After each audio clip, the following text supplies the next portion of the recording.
Bars of Chains podcast, where we are going to give you a fun, jam-packed episode full of fun content. But first, before we get into today's episode, we would like to talk about our sponsor, Anchor. If you plan on making your podcast, this is the app you need to use because it is super simple and easy to use. I'm going to kind of go over some, real brief stuff about it, that why it's going to fit for you. For one, it's free, and that by itself is a pretty good indication on why we're advertising it here. It's no charge. The creation tool that allows you to record and edit your podcast episode is top of the line and everything you want to use for your podcast, because if you don't have, a producer or something like that you have to your access, but you still want to do a fun podcast that you would like to get out to your friends, family, and everyone else in the world, then this is what you want to use because it's simple. And it allows you to be able to cut it up and edit however you feel the need to, and be able to tinker around, add sound effects, stuff like that. Also, there's a distribution tool that you definitely should get on board with using, that allows you to be able to post your episodes to Spotify, Anchor, and many, many more that we on the Bars of Chains podcast use as well. Last but not least, you have no minimum listenership. So if you feel like you got $1 million idea with your podcast, this is the place to do it, because you can make back money just as long as you have a sponsor segment for Anchor, and it'll take off for you. And to cap all that off, do use this. It's super simple to use, very easy, and it's definitely something you want to get on board with. Thank you guys so much, and enjoy today's episode. Welcome back to the Bars of Chains podcast, where we are finally at the season finale. First and foremost, before we get into today's episode, I just want to kind of thank you guys all for all the love and support you guys have given us throughout the first season and first installment of this fun season. We definitely had a lot of fun conversations, a lot of fun interviews. Shout out to everybody that has been in studio, and we've had the pleasure of having in-depth talks about sports and music, and even some of the unorthodox stuff. We definitely have a lot of fun stuff planned for season 2. Although, sadly, we will be on a little brief intermission before we kick off season 2. We want to definitely ensure that we're going to give you guys some top-notch substance and just getting you guys some fun stuff. Now, in the meantime, I'm actually getting ready to set this up now. We're going to get ready to hit a live feed. We're going to do a little Q&A. Nothing over the top. Just, kind of get reached out to you guys. And that is some fun stuff that we are planning down the road also, is we do plan on doing a lot of live Q&As when we get our technical stuff set up to be able to make that happen. Now, before we kind of get into different stuff today, to kind of cycle back to some of the stuff that we were talking before in the last couple of episodes, with a lot of the politics stuff, just so we're on the same page here from me to you guys as listeners.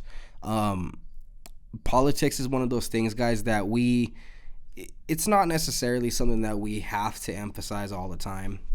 And honestly, people that know me as a person, and those that have me on social media, if you don't, definitely check in the bio and follow me on Twitter, Facebook, and Instagram. But there's a thing with being a good person that hits home for me, because politically, I don't really, I guess I don't really follow any sort of political party. Like, I'm just kind of one of those, like, if they're a good person, then, I'll cast my vote type ordeals. And we definitely on this podcast don't want to sway you into feeling a certain type of way, but we just encourage being a good person, and that's what is most important to me. As far as the content and the substance that we want to put out to you guys, we just definitely want to ensure that you guys are having a good time and that you guys are, enjoying something whilst we're, publicizing just being good people. So I want to kind of do some fun stuff on here today, a little outside of what we normally do. Sports news, if I'm sure while this is going on, you guys won't catch this episode until we're probably in about week 4 or so for the NFL. But go catch all the Sunday football games today. If you haven't seen my picks today, I'm definitely going to maybe bite my tongue on some of them, but there's a handful of good games to watch today. The one that I'm kind of like more thinking of kind of this thing going different, and I'm wondering if it's actually going that way now.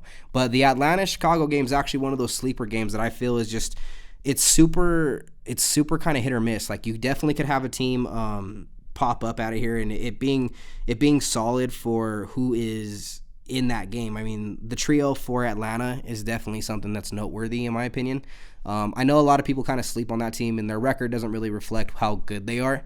But I think honestly, like being real, I don't know. I think honestly what it is for me is Atlanta is one of those teams that should be winning football games.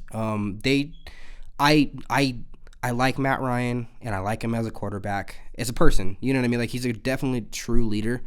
But I just think that they should probably switch to somebody else at this point. I think Matt Ryan is somewhat past his prime now, and I think that it's time to switch, especially when you added a good addition with Todd Gurley back there. I think that there's room for improvement on what you can do with that offense, and I don't know. I guess it's one of those things where it's just you're a step away from being a good football team, but I genuinely feel that what would look great out there is if you had an athletic quarterback that can get out of the pocket and create plays, and you have the personnel to do it. Like you have a pretty decent receiver core. Julio Jones is still well within his prime, I think. And you have Todd Gurley, who I think in LA, he definitely could have made strides to being upper echelon, like even, I don't know, I guess solidifying himself in the top 3 for running backs, but his issue is I just don't feel like he was utilized correctly, especially in that Super Bowl that he played against New England. I felt bad for the dude because, I mean, there was some rumors and speculation saying that he was actually hurt, and then he didn't have that great of a showing. And, as a coach, I appreciated that Super Bowl because it definitely was an X's and O's type game. But from a scoring standpoint, I know a lot of people like seeing these barn burner Super Bowls where, it's going toe-to-toe and you get, one team strikes and then the next team strikes and it's just touchdowns galore. But honestly, I know for my coaches out there, that one was well appreciated because it wasn't like a typical game. It was one of those, both teams had to kind of scheme up what they were doing, and it just, I don't know. It was definitely one of those things where I felt like it was kind of could have went either way. I definitely understand that loss though, as far as the coaching standpoint of. I think Sean McVay was very undercoached at that time and just wasn't ready to kind of go to bat with somebody like Bill Belichick as far as, credibility and who they are as coaches and whatnot. It just, that type of ordeal. Now, to kind of backtrack, I definitely need to issue a huge apology. And it's to actually one of our hometown teams. I want to wholeheartedly apologize to the Nuggets. I definitely, a couple episodes back, had kind of assumed that after that first series that we were down 3-1, that it was over. I'm not gonna lie. I definitely didn't forecast us getting back into those series like that. That definitely showed true grit. My expectations for that team coming back in December, if they do start the season in the rumored Christmas Day start, I do have a high expectations for the Nuggets in that regard. I think that they are very minor steps away from being that upper echelon team that can contend for rings. But truthfully, if I'm going to be really honest, I have some question marks from Coach Malone's standpoint of things that he didn't do in this playoff series that kind of rubbed me the wrong way.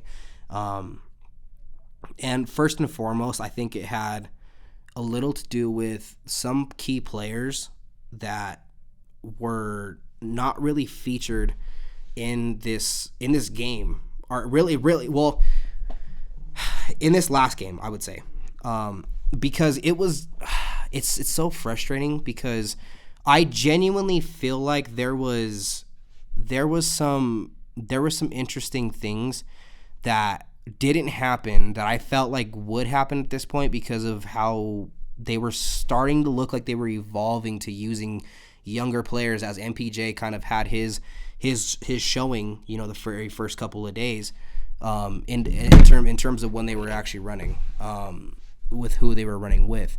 But the question that I had for Coach Malone, in his choosing of personnel, is where the hell was Bol? Like, you have a 7'2", you have a 7'2" player that is very.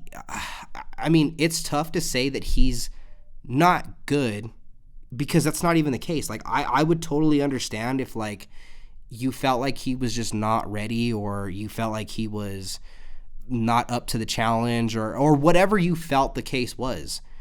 But you had no reason to not play him. Like, I don't know. I mean, and maybe it's just me being kind of nitpicky, but I genuinely feel, sorry, getting tongue twisted. I genuinely feel that if you were able to sub in somebody that was credible enough to create a bigger presence in the paint, because, I mean, it was abundantly clear throughout the whole series between Denver and LA, we definitely were, like, boxed out completely. Like, our post-up game was very much disappearing, and it's not any fault. I genuinely favor the Lakers in terms of their post-up defense and able to create situations that were very, very putting us on our heels. There wasn't an answer for us in the paint, or for an answer on our team for them in the paint, and that's not necessarily something I fault for the players that were playing in that series. But what I will say is there is definitely room for improvement, and in my opinion, what fixes that problem down the road is that very man himself, is Bol. I genuinely feel that you cannot leave a 7'2" man not involved. I mean, and like, I think this kind of cycles back to Coach Malone's perspective on rookies and these younger players that he might feel aren't ready for those matchups. He has a tendency, and we saw this happen with MPJ, where he thinks that these players aren't ready yet. And, like, I get it, like, from a coaching standpoint, even from, me coaching, I definitely understand that mentality of you want to put your vets in, and you want to ensure people that have been there or maybe have been close to there or understand the game a little more intuitively, so you don't stunt somebody's development by, essentially, the cliche for it is throw them to the sharks. But in my honest opinion, I'm very skeptical on some of the decisions that he makes, because, like I said, I mean, what was the harm in some of these games where you really just needed a defensive stop?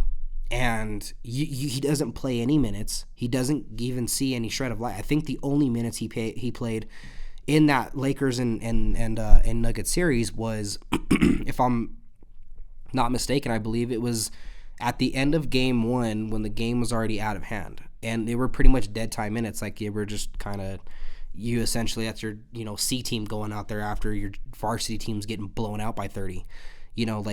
But that's not, like, in my honest opinion, that's not developing. That's just ignoring the fact that you are not confident in the players that you have to your disposal. And I understand that, yeah, like, in that series that we're a little outgunned. I totally understand that. But to an extent, like, you have to make a decision and you have to make changes if you're going to play against these upper echelon teams, and I'm not saying that series was the Nuggets to win and we blew it and we just didn't come up, because, I mean, anybody in their right mind definitely would have said the Lakers were going to win that series. And if we would have won, I definitely think we would have shell-shocked some teams. But or some what is it called, like the odds, we definitely would have shocked some people. But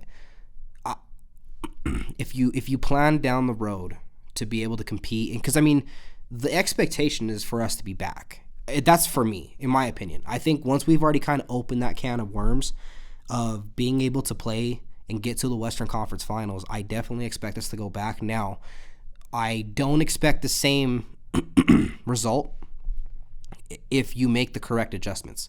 if you develop Bol into one of those guys that can start, that you can get involved. Because, I mean, I was talking to one of my buddies, Ray, the other day, and shout out Ray Johnson, another one of those good persons I like to converse with. But we kind of saw eye to eye on that. Like, you had Plumlee playing, who has no business being out there. I mean, I'm all for all my players, but if I'm going to be really honest with you, I don't see what the harm would have been if instead of having Plumlee play, you had Bol play, because Plumlee's not like a dynamic scorer. He's not going to go post up doubles or even close to that. He's a good maybe under the boards type person, and maybe he might get a defensive stop here and there, but I don't see him as that guy. You know what I mean? He doesn't have that it factor to him, and it's too early to say that Bol doesn't have that. So I don't see the harm in what would have changed the series if Bol's getting those minutes. You know, and I understand hindsight's 50-50, and I understand that coaches sometimes make mistakes, and it happens. But from the perspective of being able to make changes on the spot, you can't shy away from trying things out. Like, you never know if it's going to work if you never try it. You know what I mean? Like, it's one of those things. It's kind of like that cliche of you never know what's going to work if you don't give it a shot. What's the worst that could happen? You lose the series, and we did already. You know what I mean? So I don't know. I mean, and to kind of switch gears, I know that finals loss is still kind of a little tender to the fan base, but I just like to see everything from a what can we improve on perspective, you know, because what I don't want to see is we kind of wait for other teams to fall apart and for us to wait for our shining moment to be able to slither into the finals. I want to be able to say that, you know what, that's fine. We lost. Even if the Lakers come back as that same team from last season, and maybe they get better, maybe they don't, but we're going to get better, and we're going to try and make that transition to being in that position to be one of those upper echelon teams. You know, because, I mean, the one thing that was kind of unspoken this season, and I mean, it was, but it definitely kind of just seeing how the multitude of the games, like how would you say, like just seeing the energy of the games, I think everyone kind of forgot about that factor. But, you know, these games might have played out a little differently with home crowd fans and being able to play in front of an audience and not having the artificial sound being pumped into games. You know, like we don't really know like if these games would have been different, you know. And I'm not one to say that if the Nuggets had a home crowd, then we would have won all the games that we would have lost, or that we lost, you know, because that's just that's discrediting to the Lakers, because they are one of those teams I believe that could have played on the road and still did the damage that they've done to teams. But it could play differently next season. You know, you're going to see a lot of teams maybe look different. I firmly believe that although it's the playoffs, and yes, someone's going to win a ring, and you're going to have your ceremony, and someone's going to get the trophy and all that, but for the most part, this was almost kind of like a preseason for December, because I don't wholeheartedly see a lot of roster changes being made from now until then. I know it's a 3-month drop-off, and I'm not sure what the rules are in terms of, you know, if there has to be some sort of what is it called? Like if there's a deadline for when free agency actually starts after the season's over, if there's a time period for that, or even how that really works. But I would assume that most of these teams are going to keep their rosters the same for at least the first month if they start in December. But you know, there's a good possibility that that's why I'm really adamant about, like, let's develop our players that we have now instead of I do want us to sign players and bring some people in and bring in some help, but I don't believe that we necessarily have to make those drastic changes now. I think we need to develop first, because MPJ is definitely becoming that guy. Because that is kind of my big shout out outside of the devil himself, Jamal Murray, man. That dude is a monster to the T. He definitely changed the course of that series and is going to be a problem for teams to come in the future. But MPJ's development is very much showing. I think from a defensive standpoint, he can get better.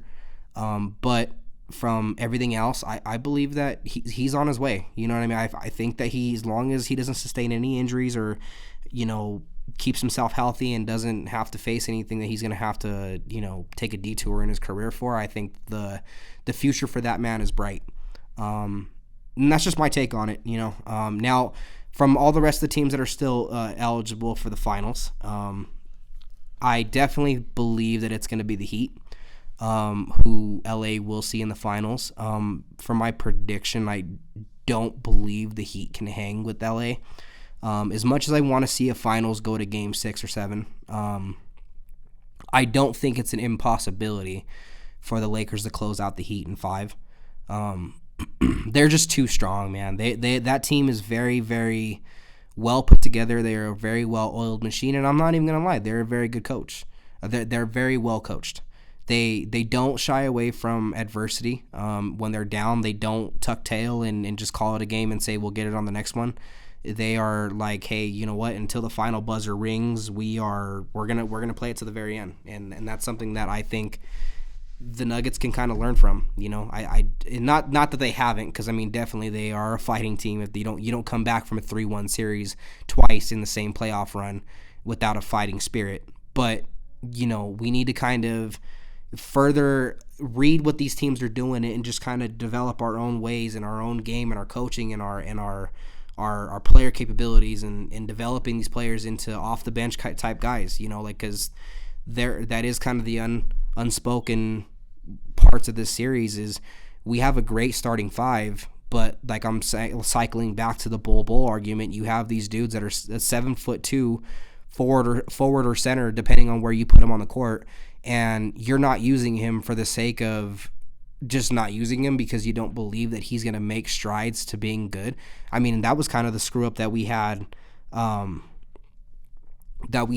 MPJ earlier on, and I understand that MPJ situation's a little different because he was recovering from injury, but in the regular season before we had kind of gone to a pause, we were having this issue where Malone was very worrisome about using him, and it was just kind of like he just felt like he was just not ready to go. I mean, when you draft these players to become your star players, and I mean, they can call it however they want. Bull's brought in for that exact thing that you just went through, which is to even out the odds in the paint.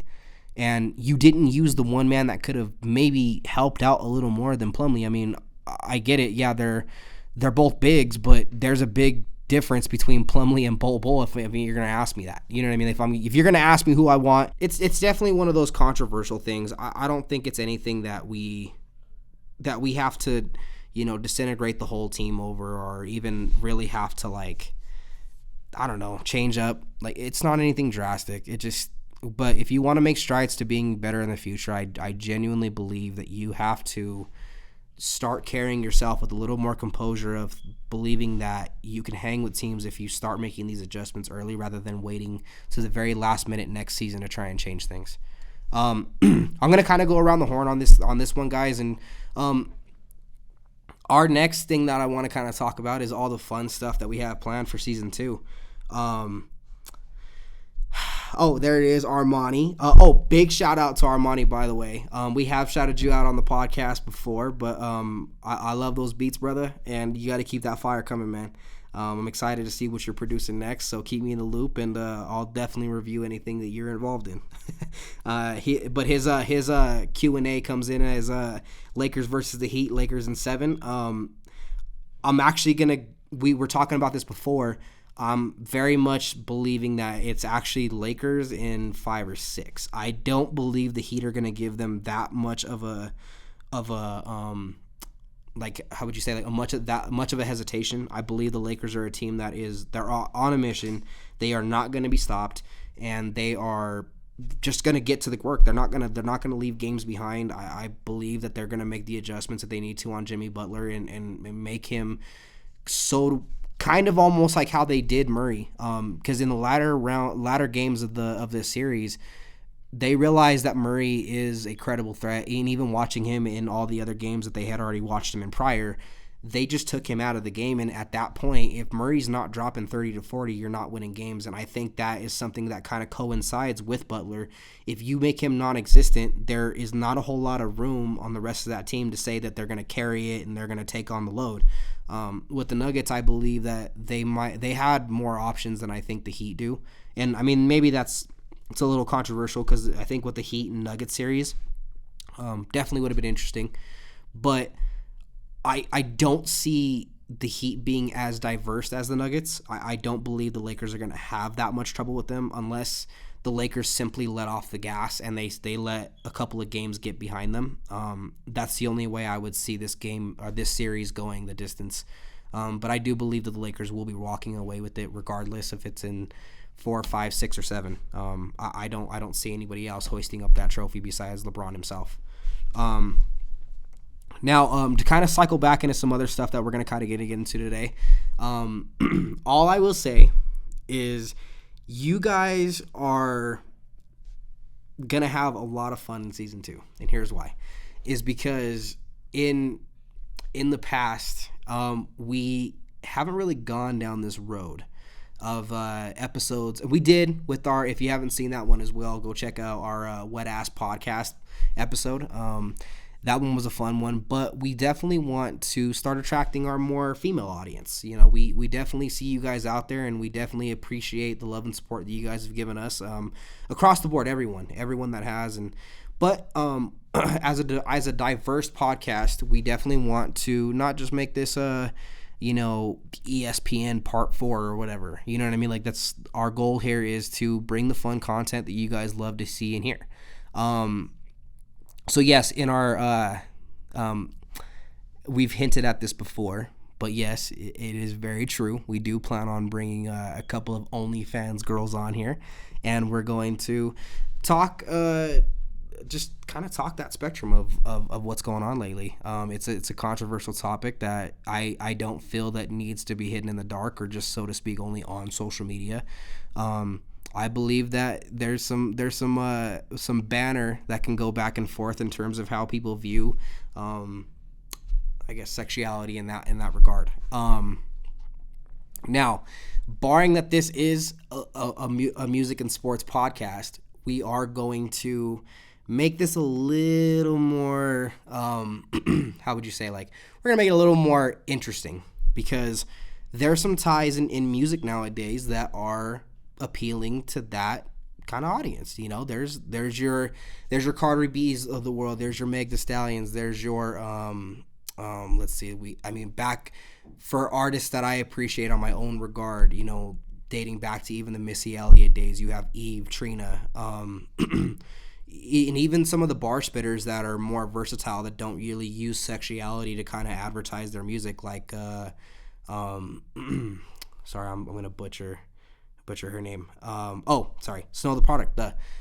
You have your artists like Snow the Product. You have just a handful of these artists that don't see recognition, and like we kind of covered a little bit of this in that episode, and it was a little brief segment, but we definitely wanted to devote an episode towards, you know, what to expect and how we feel towards, you know, these female artists finally getting a little more recognition that they have in years prior. You know, I don't like the dynamic behind it always has to be sexualized for a female artist to get recognized. That's, to me, that's kind of BS. I don't believe that you should have to do that in order for you to sell, you know. Now, it is a trending thing that it does sell nowadays, and it's fun. I think it's fucking hilarious. I'm not even gonna lie. Like, I'm not gonna bullshit. I do believe that it is hilarious that music like that offends people, because of it being politically incorrect, that, you know, women have to they have to kind of sit behind and kind of let the dudes talk about provocative stuff and let them take the heat for it, and girls got to kind of keep it squeaky clean, so to speak. I don't think that's correct. I don't think that that's how music should be. I believe that if you got something to say, you're more than inclined to. You know, if people have an issue with that, then, you know, up yours, I guess. I don't know. I mean, that's just how I am as somebody that used to write music and it has a huge appreciation for the way that music has evolved. And, you know, sees the game kind of trending in different directions, and the family tree of hip hop and rap itself is always changing and is always bringing in new artists, and a new wave is definitely, coming, and it has already come, and it's something that I think needs to be embraced, and I think it needs to not be so much judged, but so much so to be diverse. I don't know, how would you say it? Like being a little more diverse about it, keeping an open mind in terms of being able to see how it's going to change and what's going to change and when it can change. You know what I mean? That type of ordeal. Now, to kind of keep the truck moving, man, the other sport that we haven't really gotten into is baseball lately. And I'm not going to lie, I have very much so been caught up with a lot of the NFL and NBA stuff going on. But baseball is one of those sports that's kind of been hidden under the radar. A lot of interesting gameplay that's coming up. Unfortunately, the hometown team in Colorado is kind of, so to speak, disintegrating. As I hate being right about my teams, but definitely was something that I can wholeheartedly believe I saw coming.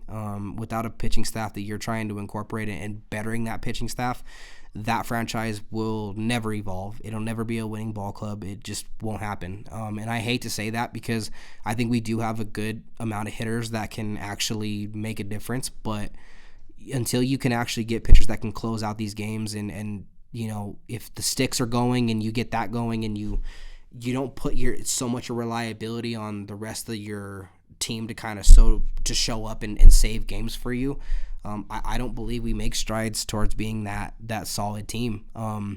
As much as I think that we are a good pitching staff away from making a deep run in the playoffs, it hurts my heart to say that, but I mean, I guess time will tell, and we'll just kind of see how it goes along. Now, all sports kind of overloaded a little bit. We're going to kind of get into the music part of this. I just want to take a brief moment to shout out all the Colorado artists and producers and everyone that's working hard right now into becoming this awesome sound. I love it. I definitely believe, and this is my PSA for Colorado, I definitely believe we need to show more love to one another. The beef's definitely got to stop. I'm not to say that it sounds corny, and it kind of does, but like I don't really understand the complex behind a city that hasn't really gotten its fair recognition yet, and we're beefing with one another as if we are kind of inclined to do that. I understand there's personal stuff that happens, and outside of us being artists, you have shit that happens, and sometimes you have to kind of, it is what it is type deal. But I see people beefing for really dumb shit, and it's really just kind of like, it's just uncalled for in my opinion. I full-heartedly believe that, like, if we just kind of felt like the city is a family, and we're pushing and making strides to opening doors for everybody, I believe that we definitely would be putting ourselves on the map a little more than I think that we have been in recent years. Now, we are definitely putting ourselves up there, and I shout out all those artists that are working on big projects right now, and doing their work and working hard and having these sleepless nights and trying to find that project that's gonna pop and moving even more so in the realms of having these awesome music videos and putting together these awesome projects with people that are coming from out of state and just kind of branching out our sound. But with that being said, for those of you that fall into that category of always kind of wanting to be not easy to work with, I definitely believe that the way that we make this work is by spreading love within our city. Because truthfully, and even in any city, if you don't have that mentality of we're a team and we want to work together, I don't believe that we make strides to evolve as a city. Now, it's tough because, like, there's just, everyone wants to make it. Everyone wants to see that thing through. And, like, sometimes you get into that personality where it's like it's you against the world, And I understand that. That's something that's not like something I can't relate to or I don't understand or that shouldn't happen, because I get that. Sometimes you don't get the support that you feel that you deserve or that you have worked hard to achieve, and sometimes it doesn't work out that way. But, keeping close ties with the rest of your community is always a good thing, because you make your sound more diverse in terms of it's not just you working on your projects, and you create a family that way. I've watched it from my very own eyes. My cousin Ghost Kid has made himself into somebody that is a well-recognized name in the hip-hop community in Denver, and even outside of Denver. I mean, his album Hellbound is popping off in Russia as we speak, and it's not because he's selfish at all. I mean, it's very much so that he is a family-oriented person that does his business accordingly. He's always for his artists, and he's always for his producers, and he's always for the people that he works with. And that's it's a dynamic that I feel that if people took that approach and attributed it to the way that they want their sound to pop off, or that the way they approach their projects, they definitely would reap more benefit off of it, I believe. Now, sometimes, there are flops, and it is what it is. Sometimes you don't hit a home run with every album, or even every track or mixtape or whatever you're working on. But when you see these guys do it, and for as long as they have been, it's very interesting to watch and to see. It's definitely something that I believe more people should take on that mentality towards doing. Now, to talk a little outside what's going on, some interesting albums that are coming through the pipeline that seem that they are going to be dropping this year rather than waiting. We definitely know J. Cole's going to be dropping here soon. As far as the hopes for what that project will feature, I appreciate political rap if it has a good sound. For this album, I'm really kind of like, I'm genuinely hoping that it's not as politically aimed, and unfortunately, I believe that it is going to be. Now, to what extent, I can't really say or forecast, but barring all the things that have gone on as of recently, I don't know. Like, I mean, it's tough with Cole, man, because he's one of those guys that he doesn't play well with others. Not saying that he doesn't try to, but on his solo stuff, he definitely doesn't like to kind of like use a whole lot of features. He doesn't really go that route, which is cool. But I believe I kind of want to see something different. You know what I mean? I want to see if we finally get that Kendrick and Cole track outside of Forbidden Fruit. But we get that actual, let's see which one can stand toe-to-toe with the other, and see which one spits a hotter verse. But I would like to see him kind of work with people that, old and new and those type of people. And also, now that we're kind of on the Cole train, man, our boy Kanye is losing his fucking mind on Twitter. I don't know if you guys have seen the banner between him, Drake, and J. Cole, but apparently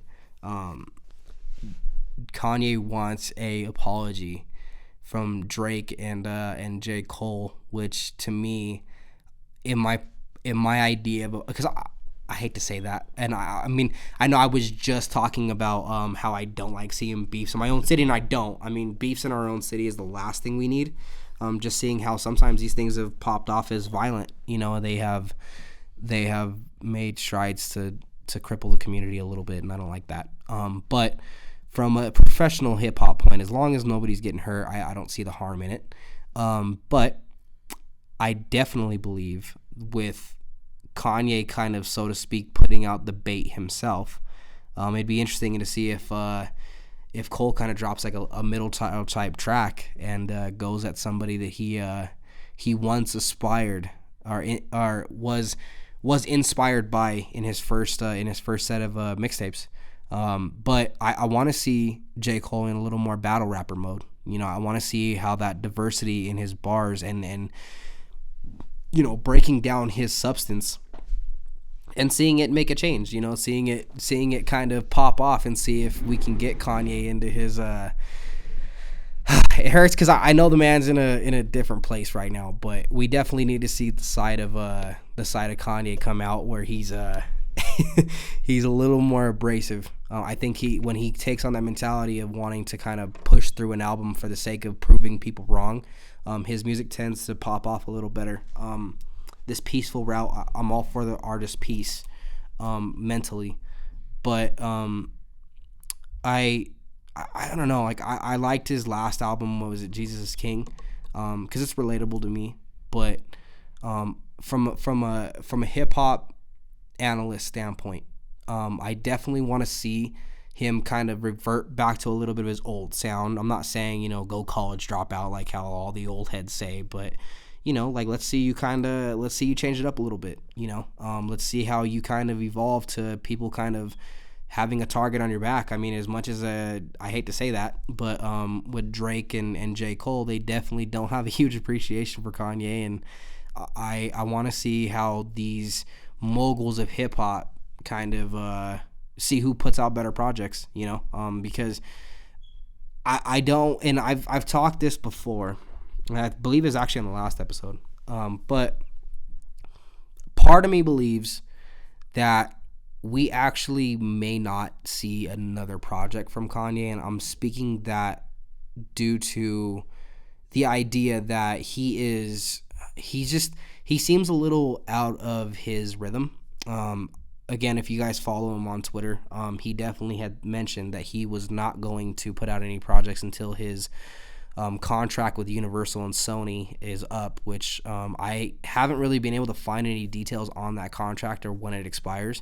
So I don't know if that's 2 months from now and has an album. The rumor is he has an album loaded, but he's not going to put it out under those record labels. And I mean, if we're talking like he just signed a deal and he's signed in for the next however long, I don't know if we're going to see another one, because I don't necessarily buy it that he actually has another album loaded. I believe a lot of that's bluff.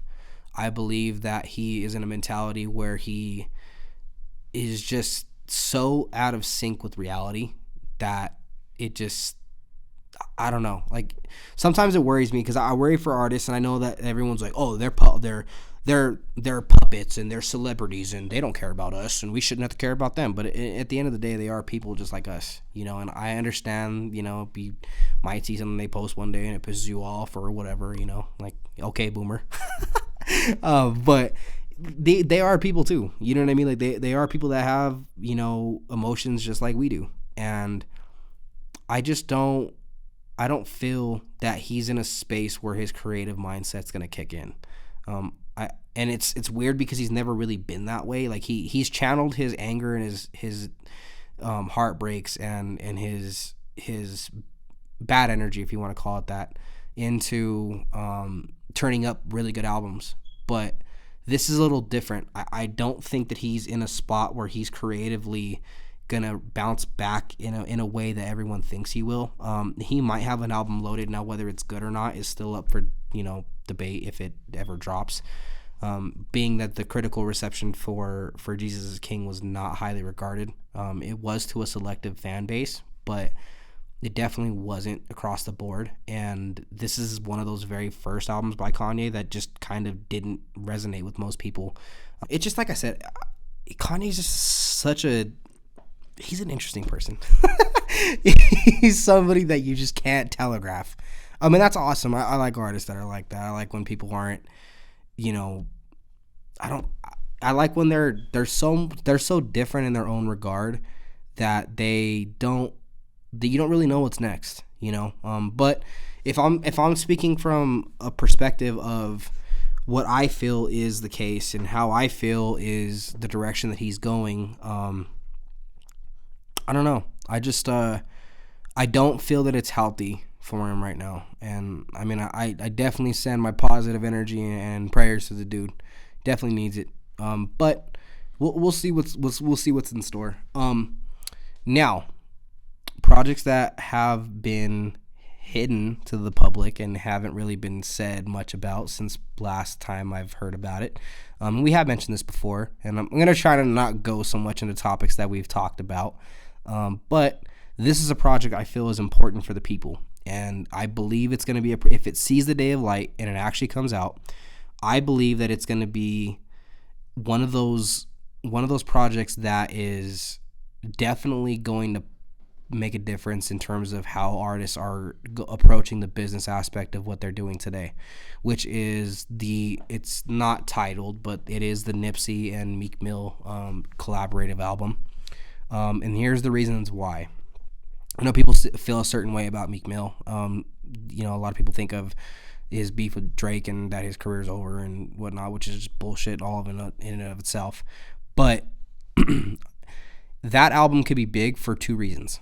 And it will be big in the regard of it could set the precedence for change, because a lot of these artists that are coming out lately that are, so to speak, even in the words of Kanye, they're music slaves, that they need to kind of take a more approach of taking that time to make sure they have their masters and that they are in control of their career and they are not a corporate puppet. You know what I mean? Like, they're not having to abide by a certain audience when they're dropping albums, and they see the vision of their projects coming through to fruition. But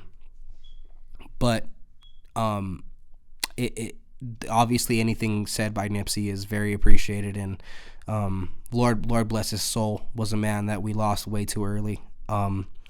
But Meek Mill, I believe, is taking on this perspective if he wants to kind of lead that younger generation, and with him teamed up with Jay-Z, is trying to point, these they're kids. I mean, that's kind of what it is. I mean, they're kids in the regard of they're younger guys that are new to the game in that regard, and they're signing these contracts and don't realize that they are kind of signing their souls away. I mean, I think that's kind of like the old Illuminati cliche is, they're signing their souls away and they're making deals with the devil. And yeah, there is a devil in the music game, and it's these CEOs that are forcing these artists to take on a certain image and having to kind of be that wilding out kind of person and not allowing the artists to be true to themselves. I think that's something that hopefully the project kind of showcases for artists, and they give doors open to kids that are trying to make it in the game and have talent and definitely could do to make waves with it, but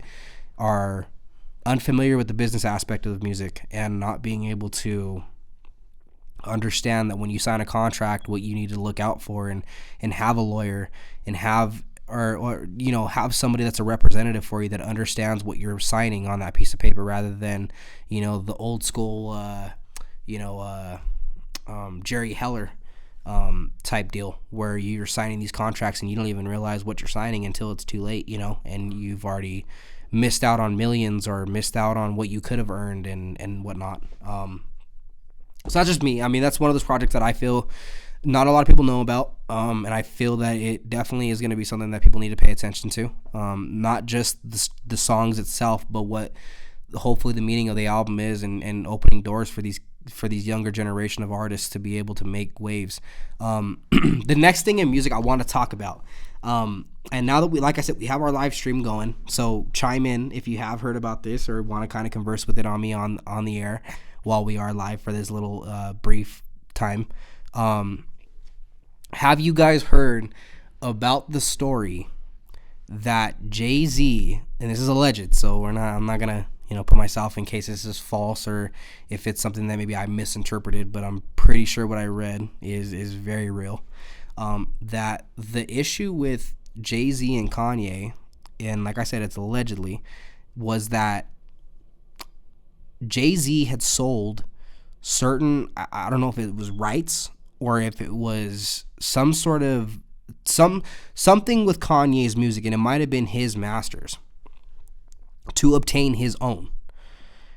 If this is true, which I don't know, like I said, that's why I'm saying it's alleged, but from what I've been reading up on, it seems to have some substance to it, and it seems to have sources on it that are legitimate. I used to bash Kanye for the beef with him and Jay-Z. I always felt like they needed to just squash it and they needed to just let it go. But if this is true, I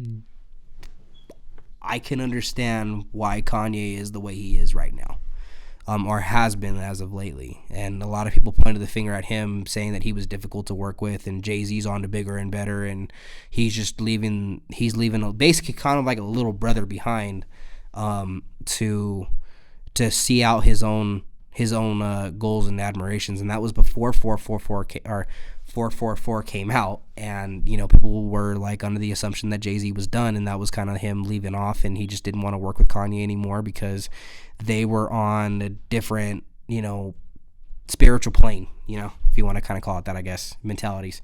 But if that's true, my mentality on Kanye very much shifts, because I feel bad. I mean, what do you say to something like that? You know what I mean? Like, I totally understand that, like, business is business, but for you to sell something that some other artist achieved and worked their ass off for, and especially when you're the one that put them on, like, you went above and beyond to, like, make that person who they were, and then you kind of pull the rug from under them, like I said, assuming that that's true. That's I don't know. I think I look at Jay-Z as a different person, if I'm going to be quite honest, because as somebody that, like I said, reading what I read, that's cold-hearted, man. That's tough. That's something that not that I don't trust Jay-Z with the future generation of artists, but seeing that he maybe did something like that to someone that he's had quote unquote brotherhood with for decades, and that has been a power duo for some time now. I don't know. It's an interesting situation that I definitely will maybe bring to the forefront in season 2 at some point. Now, to kind of flip into a more a little more comparison. I heard a comparison the other day, and I thought it was interesting. And I thought about the way that it could be, how would you say, like, I thought about the way that it definitely could impact hip-hop if they were to kind of put their differences aside and not necessarily be so competitive with one another, but also to change the dynamic of how hip-hop could be ran. And now it's I don't know how, I'm actually going to save that for season 2. I like teasing y'all a little bit, because it's definitely one of those tongue biters, and I'm not even going to reveal the names yet, because this one kind of requires its own little segment, but I believe that it's definitely something that is going to be interesting to see if it changes in the future. So I will wait on that one. So I want to kind of make some fun topics for myself, as I am the only one in studio today. So have you thought about, I know everyone's an artist, but if you were an artist, kind of envision this. Who would you rather have spitting a hook for you between these 4 people? And before you give your answer, because I know the old heads will obviously vote for who they want, and some of the newer, the 2000s, generation, the later 90s kids will have their vote, and then you have likely the new generations of kids having their vote. But it's very interesting on who I would select in this situation, and how the sound has to sound for it to for me to pick who I want. But if you were to kind of put a project together, and we're just speaking on a track, it doesn't have to be a collaborative mixtape or anything like that, because otherwise that's a whole other conversation. But if you were to have to pick between Nate Dogg, T-Pain, Akon, and The Weeknd to sing a hook for you, who would you pick? For me personally, I believe, due to versatility and due to the abilities of this artist, I shock people because, and I'll kind of eliminate who I wouldn't want and leave the finalists for who I'm going to take. So the first one off the board for me is actually Akon. I love Akon. Definitely a great, significant sound, and even as a person, even better person with all the stuff that he's doing out in Africa right now. That's beautiful to see him almost kind of crazily. They've seen some articles about it and seen in the technology that he's bringing to that country. Almost kind of creating his, like, you know, if you're going to, kind of go to fiction type ordeal, his own kind of Wakanda. It's kind of crazy, man. I'm happy to see that the people out there are finally kind of getting that. You know, people are taking the initiative to make differences out there, and it's a beautiful thing to see. But now, to eliminate the second person off that list, I am going to actually take out Abel. So The Weeknd's off this list. I love The Weeknd's work with everything that he gets himself into, but I believe that unless the beats kind of fit his, almost kind of like it has to be a Weeknd type track for it to blend well. And not to say that he hasn't done great work with other people on their own, you know, beat selection, but it definitely kind of, you know, I feel like he's an awesome artist when it kind of comes to his own music in the regard that he not is one dimensional, but I think he has a distinct sound, and unless he works with an artist that is kind of on that same pedestal, it doesn't really mesh well sometimes. For me personally, when he works with the Future, that's one of those artists that those two meshing together doesn't really sound good to me. I believe they've been on a pretty decent couple of tracks, and the ones that I have heard definitely don't really sound like they work that well together. Now he has been on that old track from way back then. What is it? Or Nah. That was an old one back then that was good with him on the hook. But definitely these other two, I believe, that are in front of him in the process elimination right here is definitely slightly better than him in my opinion. And again, that's up for debate. But just for me, that's who I'm gonna eliminate. Now the next one on the docket, so you're gonna kind of understand who my pick is after this one. But I personally, I'm sorry to all the old heads that are gonna be upset with this pick. But the next one I'm removing is Nate Dogg. I love Nate Dogg, and I really much, Lord bless his soul as well. But he isn't as versatile to me for who my pick is for number one. And it's not so much that he's not a good artist, because that's not by any means what this is directed at. It's really not even their individuality in their music. But I just kind of feel that with T-Pain, I get a little more versatility, because he is one of those artists that,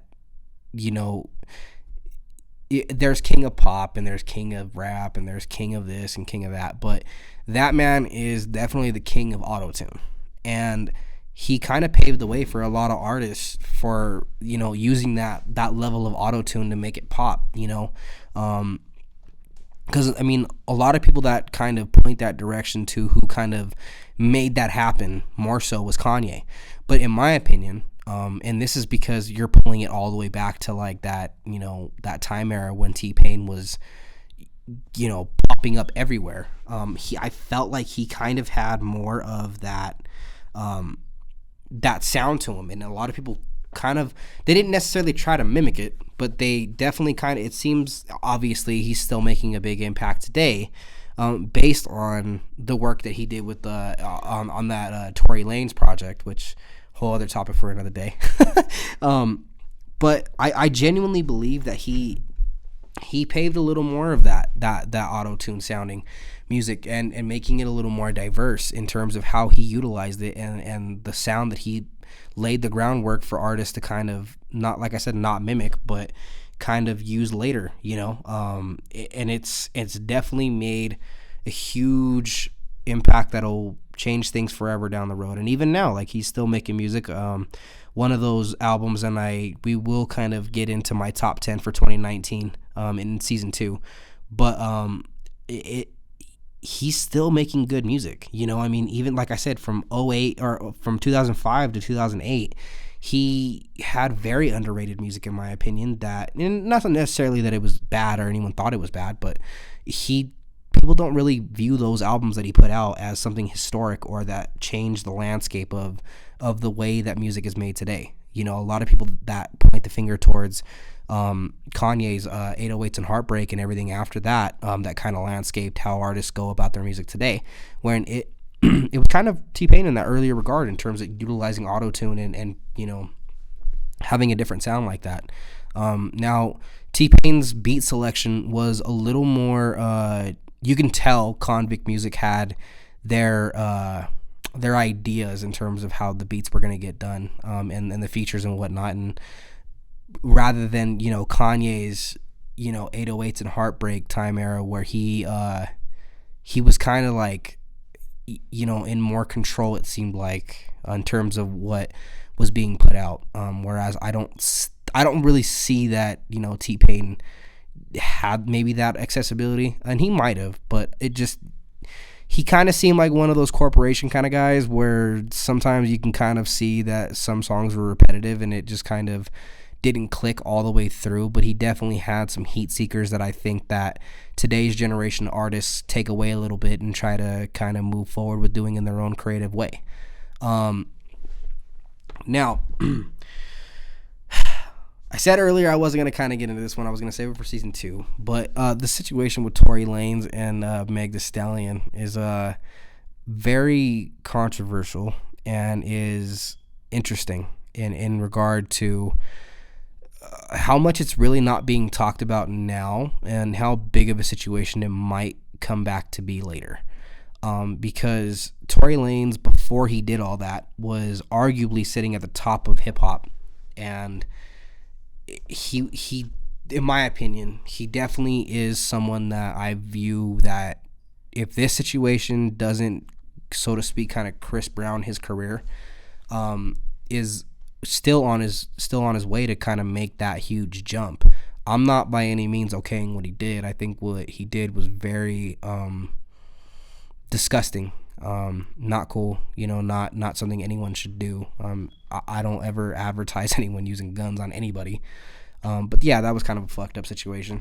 But I'll be honest, I mean, it's still from an artist standpoint of what he's doing.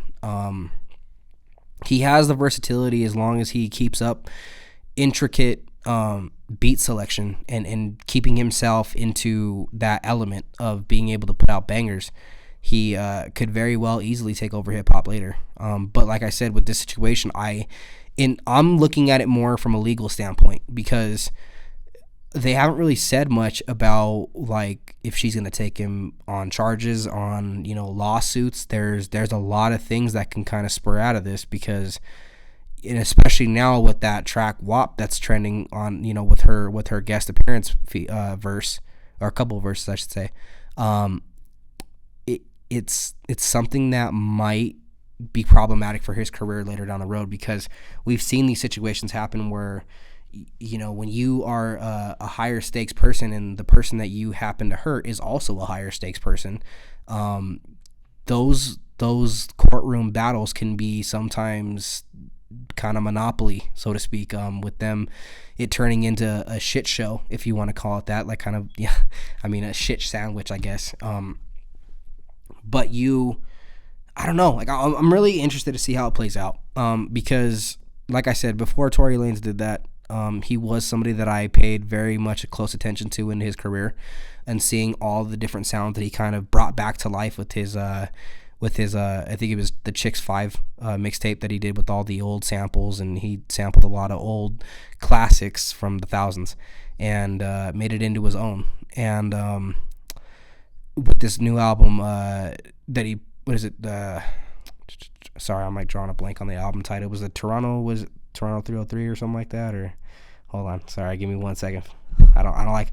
That's one of my biggest pet peeves. I hate being wrong on stuff in terms of stuff that I haven't seen. Yeah, the new Toronto 3.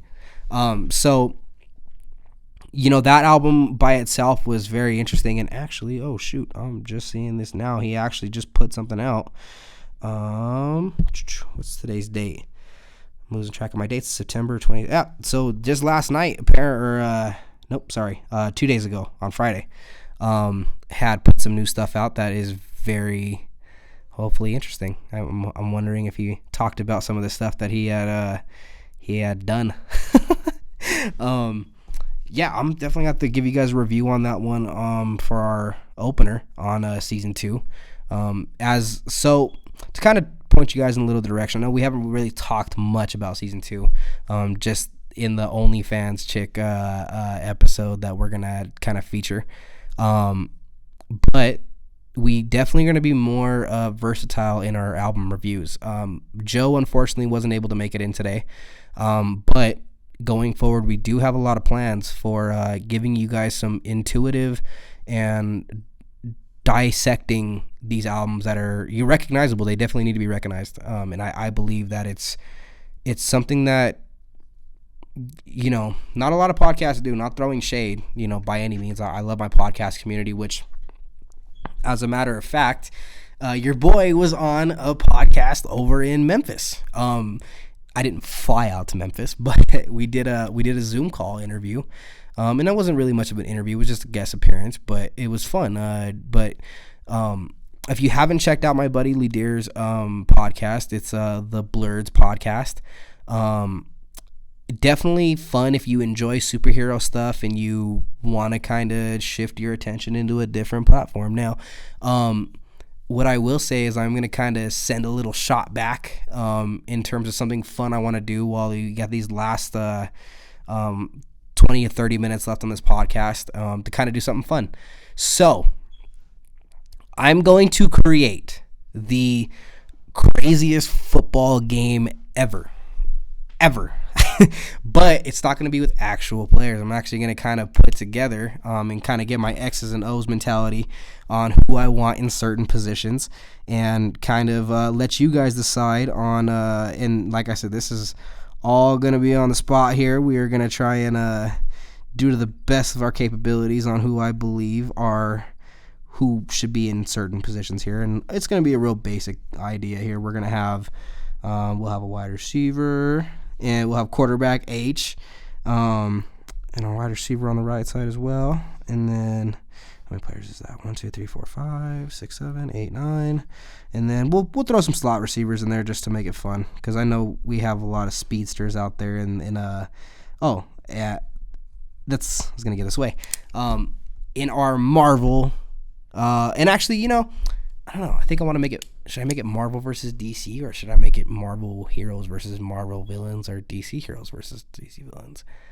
Actually, I'm gonna keep it fun. I'm gonna make this fun. So we're gonna do Marvel versus DC. Offense will feature at quarterback. You cannot go with anybody else besides old Captain America himself. So we'll put Cap at quarterback here. I believe he's got this arm strength and probably the mobility to be elusive in the pocket and see what he can do. I can't forget the line. Obviously, you gotta put your brutes up front. So, being as fast and agile as he is, and you want to have this man at your right tackle and your blind side, we're gonna put Hulk at right tackle, and then we are going to let's go with Juggernaut as my right guard. And then, let's see. I'm trying to think of some brutes up front. Let's go ahead and put Thing at left guard. And then, sorry, and if this isn't relatable to you, I apologize. But I definitely am one of those Marvel and DC nerds. I like to do fun stuff like this. And if you guys have an idea for who you guys would want to put on your roster, and we can compare rosters later or something like that, then feel free to run it by me. But at left tackle, let's go ahead and go with this is a tough one. I would like to say, trying to think of another big-bodied person that we could definitely put up there. Let's go with you know what? At center, let's go with the Swamp Thing. I definitely want to go with him. Oh, sorry, I gotta kind of adjust that. And then I still need a left tackle. Sorry, guys. I'm trying to think of this all on the spot. I kind of created a little segment in my head. Just wanted to think about something to do as fun for the last episode for season 1. We'll let that one behind. I'll come up with somebody later. All right, but now for the moment you've all been waiting for, let's figure out our H, both our outside receivers and a slot receiver. For my H, I definitely want to have Wolverine there. You want to have a nasty running back that's able to get those yards and scrap for that yardage. And, like I said, push the pile. For my receivers, I definitely want to have the webhead himself at my right side slot receiver. So let's go ahead and go with Spidey on the right side. And then on the other slot receiver, trying to think of somebody quick and elusive, somebody that's hard to control. And now we have to kind of create rules in these contests because sometimes you're kind of like trying to think of what powers they can't use or something crazy like that. But let's see. Sorry, guys. I'm trying to brainstorm here and think of what I would do. You know what? Let's go ahead and give this a little Gronk concept if we were to put Gronk in the slot, like how New England used to do way back in the day, a little bit on these special packages. Let's go ahead and put Thor out there. Let's go ahead and see how he lines up against a slot corner that's trying to keep him condensed. And like I said, I don't know if I would let people fly in this game. I don't know. It's hero stuff, so I think we could just let them fly just for the sake of it. Now, at right side receiver outside, let's go with I have to go with Quicksilver. I have to go with the speedster out there. And then let's say that we go with on the left side receiver, let's go with I think I'm gonna go with Sentry. Dude's got basically the Marvel version of what you call it? Of Superman. Sorry. Now let's kind of draw up this. I'm interested in this drawing up this defense for DC because I think that they definitely would be. They're not really known for really like big people. A lot of their characters are not necessarily so small, but they kind of have a little more backstory to them, and they're more relatable characters. Sometimes you get the Marvel characters where they're kind of like, not that I love Marvel, but one could argue that sometimes it's like, how do you relate to a billionaire, type of ordeals. So I will go at nose tackle. You almost have to put this person here, which I am actually going to go with Doomsday. Because how do you contain that? Now, I hate a 3 lineman front, so we are going to go with 4 up front and then 3 at linebackers. So we will have D-ends on the outside, another D-end, and then another nose tackle. So we would have, if I'm flipping that side, left side nose tackle would be Doomsday, and then right side nose tackle, let's go with, I like to have a little, like, it's tough because you kind of have some decisions to make here. I'm gonna kind of leave the front to like alone for a second. We'll go to the D end still, but I want to kind of make someone that I think is going to be very useful up front, if I'm going to be honest, from an X's and O standpoint.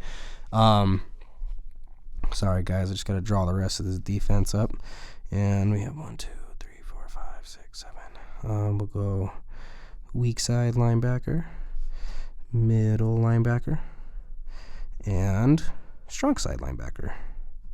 And then we'll fly a safety. And that one's a shoe-in for who I'm going to pick there. And most people probably agree with me on who I'm going to get there.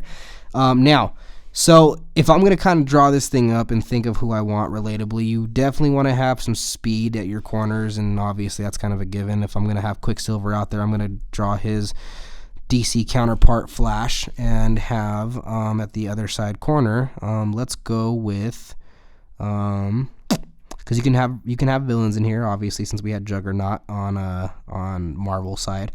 Let's go with Reverse Flash. I know it's kind of cheating a little bit, but that's all right. Sorry guys, I gotta draw the whole name out here.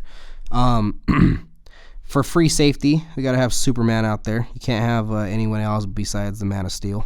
Now, oddly enough, I don't have a spot for Batman, and that's primarily because, don't quote me on this, I hate this, but he is an overrated character. And I hate the argument of people that are like, oh, I love Batman. Batman's the greatest. Batman's can do this and do that. I'm like, nah. I mean, like, I understand the hype behind him, like, as far as, like, him being the Dark Knight and whatever. But, like, yeah, it just doesn't sell to me. Even with Superman, people will, like, get all pissed off because I'm like, oh, well, Superman's a dope character. And I'm like, okay, but he's, like, OP as hell. I mean, you're going to draw a dude up that can do virtually everything, but he loses essentially to a piece of rock. That's just me. I don't know. I mean, I understand people have their preferences and whatnot, and that's cool, but just not for me. Now, as far as the rest, I'm kind of at a blank here, because there's a lot of good characters that you can put. Now, I'm gonna go with Martian Manhunter at my left side D end.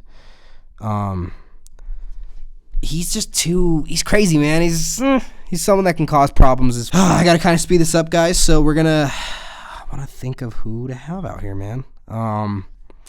Let's go ahead and go with another quick DN type. And let's go with we'll add the power of flight to this DN. So we'll go with Hawkman. That one might come back to haunt, but it is what it is. Now let's go with our linebackers here. I definitely like a fast, agile, strong side linebacker that can cover out in the flats in case they need to. And that's going to be Green Lantern himself. Another Justice League member that I would like to have at middle is actually going to be... It's gonna hurt some feelings for all the guys out there that hate women football players and football's a man's sport and whatever. But let's go ahead and go with Wonder Woman at middle linebacker. That chick can, I guarantee you, throw her in some shoulder pads and a helmet, and she's gonna blow somebody the fuck up. Now for the weak side linebacker, I'm gonna add some speed and some female power with Supergirl. Now for our nose tackle, I like to add a little bit of that it factor for the females out there, and add Power Girl to the nose tackle at that side. Now at left tackle for the Marvel team, I am going to have. Let's go ahead and go with.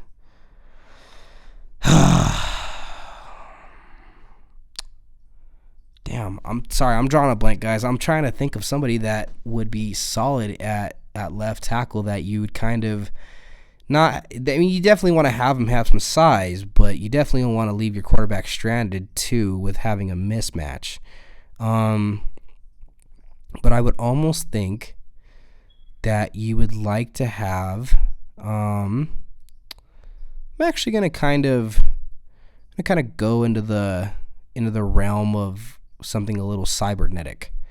But that's tough though, because you got robots and they don't really comprehend shit. So, I was thinking of putting a Sentinel out there, but I don't think that would work out that well. Yeah, I don't know. I'm kind of drawing a blank on that one. I'll leave it to you guys. You guys can kind of decide my left tackle in the comments section on YouTube or wherever you guys are streaming this platform on. So here's the roster. So we got at center we got Swamp Thing. We have left guard we have Thing. At right guard we have Juggernaut. At right tackle we have Hulk. At slot receiver on the right side we got Spidey himself. At wide receiver we got Quicksilver. At left side outside receiver we have Sentry, and at left side slot receiver we have Thor. At quarterback we have Cap, and at H we have Wolverine. For the defense, our DC counterparts here are going to be at corner, lined up over Sentry is going to be Reverse Flash. On the other side, lined up on Quicksilver at corner is going to be Flash. At DN, we're going to have Martian Manhunter. At nose tackle on the left side is going to be Doomsday. Right side nose tackle is going to be Power Girl. And at right side DN, we're going to have Hawkman. At Sam linebacker, we are going to have Green Lantern. At middle linebacker, we're going to have Wonder Woman. At right side linebacker, we're going to have Supergirl. And at free safety, we're going to have Superman. So let me make sure I got 11 on that one. So that's 4, 7, 8, 9, 10. Oh, actually, no, I needed a strong safety. I'm sorry. I almost forgot. Let's go with strong safety for DC. Let's go ahead and make that. Sorry, that's another one. You want to pick a good, solid person that's going to cause problems over the middle. Man, that's tough. Let's go ahead and go with somebody with a little bit of power of flight. And let's go with Black Adam. I like that one. Yep. Let's make that power duo up top. And then this left tackle for Marvel is going to kill me, man. I'm trying to think of somebody big that is definitely going to cause problems. You know what? We want to have a little fast, agile person. But Iron Man's, that's tough because you want to kind of, I mean, when we're kind of thinking of X's and O's here, we're kind of trying to think of somebody that isn't going to be so much a pushover and can just get bodied up front. You know, that's definitely what you don't want to shoot for. But let's go ahead and kind of brainstorm how we're thinking about this real quick before we close out this episode. Sorry, guys, I'm trying to think of who would be solid in this situation because you definitely want to have somebody that's, you know, agile and is quick to hold off and sustain blocks. You know what? Screw it. We'll go with Captain Marvel herself. I think with her power set, she can definitely create problems for Hawkman and hold him off. Now, if how you think this game goes down if they're playing a 60-minute game and the power of flight is enabled and you can do pretty much whatever you want, you have regular rules and see who wins. Yeah, that was a little fun segment. We'll have to do that again, which actually I kind of will hint at you guys. We have somebody that cosplays as Scorpion frequently, and she is awesome. She's definitely one of those people I love to see when she goes to Comic-Con. But our very own Dahlia Vera, she is going to be coming in here soon. So to kind of hint at some more stuff, we will have a lot more athletic standpoints from people that if you haven't checked out our last episode with Rocket the Caudillo, but with our very own Devontae Hill, go check that one out as well. And like I said, guys, you guys have been an awesome fan base, and we love everything you guys have given to this podcast. You guys don't realize how important you guys are to it, and just so how much we care about you guys. I hope in the duration of season 1, you guys have had great fortune, and you guys have been healthy, and you guys family seeing a lot of blessings and whatnot. We love you guys so much. And also, before I let you guys go, check out our merch. We have if you haven't seen this one, this is actually a zip-up hoodie. Come check it out. We have some awesome fun stuff for you guys in our social media links for you guys to connect with us if you guys want to see something on the air or, you know, talk anything that you guys have. And actually, before I let you guys go, I just want to talk about something that we are thinking about doing down the road. We're thinking about having a little raffle. And if you get the lucky number, you can come on a podcast with us. And we like to do fun stuff like that, have an interaction with you guys. You guys have been an awesome fan base that have, you know, tuned in and have given you guys this honest and loving and even sometimes critical criticism feedback. And we love that and we appreciate that so much. And we just want to say thank you guys and enjoy season 1. Season 2 is on the way, and have a fun fall before we get started. We will have episodes out to you guys here soon. Thank you guys so much. We love you guys, and I hope this message reaches you guys in good health. Have a good one. Peace.